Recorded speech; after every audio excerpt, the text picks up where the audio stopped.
Labour Zionism. The relation between Judaism and socialism had always been a prevalent one during the latter end of the 18th century. The creation of worker groups in Eastern Europe, such as the Bund, were very upfront with the Jewish identity. However, the contradictions and competition between incorporating the Jewish population into the proletariat versus the social justice initiatives to secure a secular Jiddisch identity always proved to be an issue for such groups. By the beginning of the 19th century, socialism and Zionism has merged into a cohesive framework. Herzl, among others, already had incorporated left-wing economic views. Judenstaat itself proposed multiple Georgist economic ideas, and by the turn of the century, important left-wing Zionist groups began to emerge. Hapoel Hatzair, or the Young Worker Party, was founded in 1905. The lead intellectual figure was one Aaron David Gordon. Gordon himself was a romantic nationalist who formulated what was essentially a secular religion aimed at creating a Jewish state. The philosophy of A.D. Gordon can be laid out such. There are two major distinctions in human action: the act of doing and the act of creating. Doing for Gordon was simply utilitarian action, the act of man conquering nature through the processes of his rationalization of the world and the usage of his mental faculties.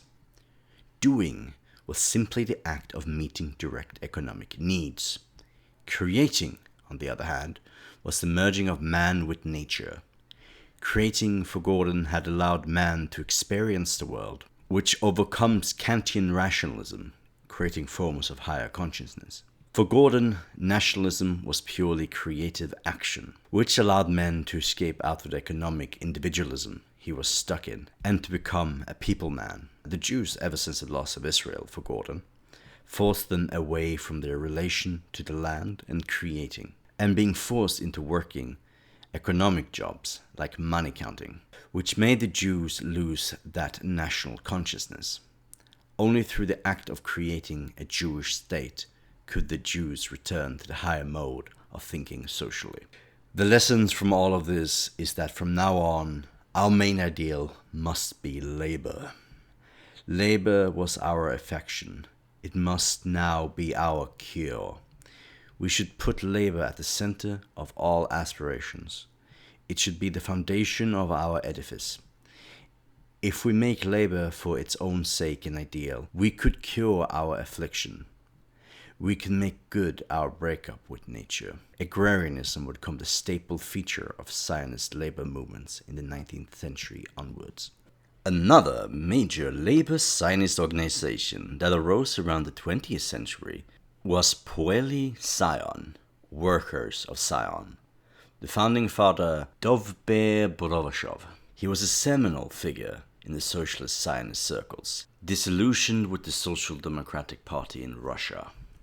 Borochov sought to create not only a movement, but to synthesize the ideologies of Zionism and socialism into a cohesive framework. Borochov's philosophy can be laid out as such.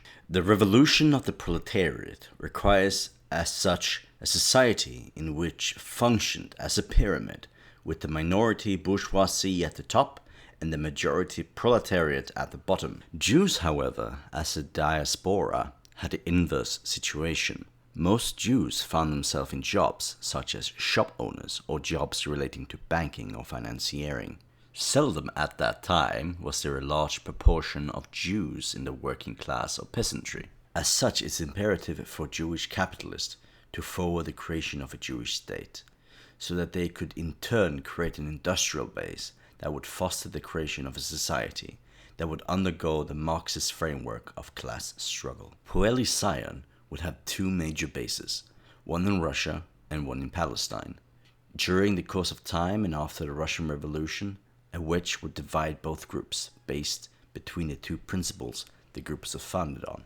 In Russia, the revolution had most members there focused on creating a socialist state, while those in Palestine, with promises of land under the Balfour Declaration, had them focus on creating a Zionist state. Ultimately, the divergence of interests between the two would see leadership in Palestine split off in their own group, One of the leaders in Poalei Zion in Palestine is David Ben-Gurion, who would split and create the Adhut Ha'avoda. Two of the main founders of Adhut Ha'avoda and the two main men of that era in Labour Zionism were David Ben-Gurion and Berl Katznelson.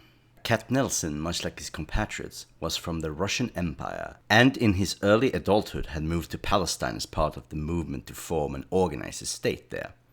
Katznelson was noticed by those around him, with his outward and extroverted attitude, much more of an intellectual and humanist within the movement. He went out of his way to make friends, and those he would converse would talk to him on a first-name basis. Katznelson himself was not originally a Zionist, even when he arrived to Palestine. Although a member of the Social Democrats and socialist groups in Russia, he fled due to him being called to be drafted into the army during the Russo-Japanese War. Katznelson would soon befriend the Hebrew author Joseph Brenner and A.D. Gordon, and involving himself in the labor groups and political organization in Palestine. Katznelson himself was a pacifist and rejected the concept of founding the country by violence, which reflected the differences between Labour Zionism and revisionist Zionism. Katznelson's main framework to forward the creation of a left-wing Jewish state was under his coined term of revolutionary constructivism. Revolutionary constructivism entailed that Palestine would be the tangled substitute for the universalist orientation of the Sporia socialists and the rest of the Marxists. Structural foundations in Palestine, such as trade unions and collective agrarian systems, would be in the path towards creating a Jewish commonwealth in Katznelson's view. The outbreak of World War I had caused Katznelson to diverge from the standard revolutionary socialist underpinnings. Neither a Jewish state nor a socialist one was part of the historical mission or deterministic philosophy, nor did he see the state to be formed by the workers' revolution, but rather a peaceful evolutionary process.